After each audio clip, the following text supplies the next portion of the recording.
We got Ford got in for Misfire, came from another garage.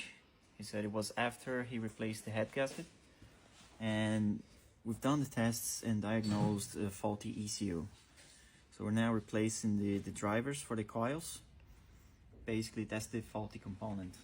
The customer brought a donor ECU, so we replaced both of them, swapped it over, and now we're gonna do the test on the car to see if the fault has stopped.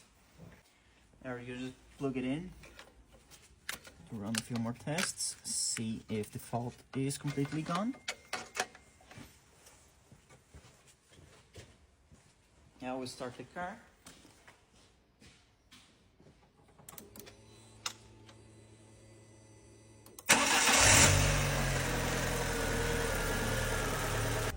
There's no more engine light on, meaning the problem is fixed. That's a different problem. Those lights on the dash. And let's scan it again. Read faults. No fault anymore, so problem fixed.